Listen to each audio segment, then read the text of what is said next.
जय श्री राम, जय श्री बालाजी महाराज। 2 अप्रैल 2026 हनुमान जी जन्म उत्सव के अवसर पर आप अपने घर पर पूजा कैसे कर सकती हैं। 5 प्रिय भोग जिन्हें आप हनुमान जी को लगा देते हैं तो आपकी कामना तुरंत ही सिद्ध हो जाती है। आइए जानते हैं पूजा सामग्री सहित संपूर्ण जानकारी, उपाय, नियम और कुछ अद्भुत जानकारी जो शास्त्रों में लिखी है उसकी भी आप इस वीडियो में जानकारी ले लेंगे तो आपके लिए वीडियो बहुत ही खास रहेगा। सबसे पहले 2 अप्रैल 2026 को राहु काल का अशुभ समय 2:02 से 3:34 के आसपास हो रहा है। राहु काल का त्याग करें और पूरा दिन किसी भी कार्य के लिए जो आप करना चाहते हैं उसके लिए आप सर्वश्रेष्ठ रूप में चुन सकते हैं, कोई दिक्कत की बात नहीं। दूसरा प्रश्न आता है, दीदी क्या महिलाएं और कुंवारी लड़कियां हनुमान जी महाराज की पूजा कर सकती हैं? बिल्कुल जी, किसी शास्त्र में ऐसा नहीं लिखा है कि हनुमान जी महाराज की पूजा जो है पुरुष ही करते हैं। सिर्फ पुरुष जो चोला चढ़ाने का अर्थ पूरे शरीर पर जो है विशेष तौर पर जो चोला चढ़ाया जाता है वो पुरुष जन कार्य करते हैं और सब काम महिलाएं कर सकती हैं। हनुमान जी महाराज हमारे पिता स्वरूप है, हनुमान जी महाराज हमारे सखा भाई स्वरूप हैं, हनुमान जी महाराज हमारे महाप्रभु हैं। उनकी पूजा आप जिस स्वरूप में करेंगे उसी स्वरूप में आपको वह साक्षात प्रकट रूप में दिखेंगे, क्योंकि कलयुग में वह चिरंजीवी है। हनुमान जयंती नहीं कहा जाता, इसलिए हनुमान जन्मोत्सव कहा जाता है।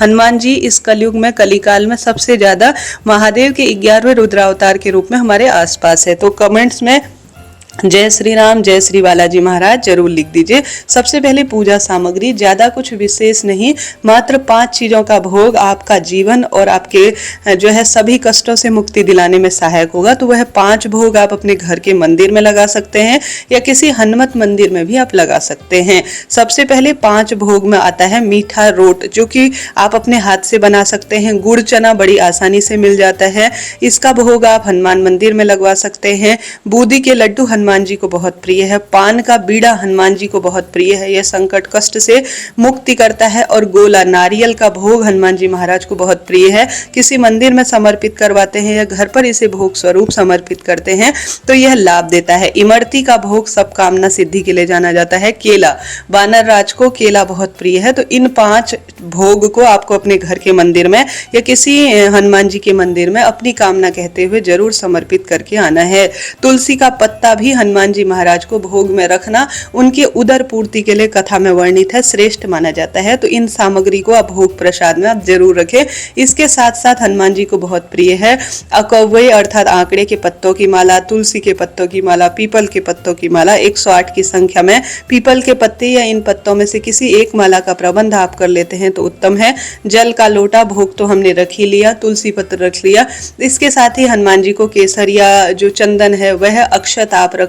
हनुमान चालीसा और रामायण इत्यादि आप जो पुस्तक है या पढ़ते हैं तो उत्तम है। श्री रामचंद्र जी की मूर्ति प्रतिमा भी साथ में रखते हैं तो उत्तम रहता है। घी या तिल के तेल का सब दीपक हनुमान जी को प्रिय है, तो एक लौंग के जोड़े के साथ यह सामग्री पर्याप्त रहेगी पूजा के लिए। इसके साथ साथ छोटी मोटी जैसे धूप दीप ये सब चीजें तो हमें ध्यान में ही रखना होता है कि ये चीजें काम आएंगी।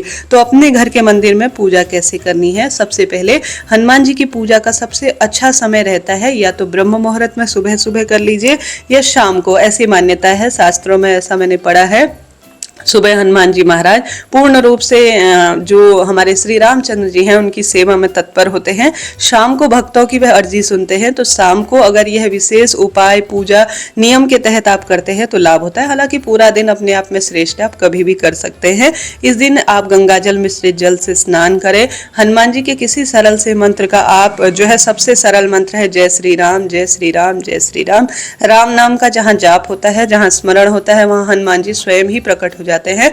तो आप इस जो है इस सरल तरीके से नारंगी रंग के वस्त्र या लाल रंग के वस्त्रों का चयन करें। ये हनुमान जी को बहुत ही प्रिय है। केसरिया रंग, केसरिया तिलक अपने मस्तक पर धारण करें और सुंदर पूजा की थाली आप अपने घर के मंदिर में पूजन के लिए रखें। सबसे पहले हनुमान जी की मूर्ति प्रतिमा और साथ ही श्री रामचंद्र जी राम दरबार भी रखें, तभी आपकी व्रत पूजा सफल होगी। अगर राम दरबार नहीं है तो राम जी की और माता सीता की कोई भी पुस्तक में अंकित होगी या किसी भी स्वरूप में चित्र होगा, आप उसे पूजा स्थल पर जरूर रखें।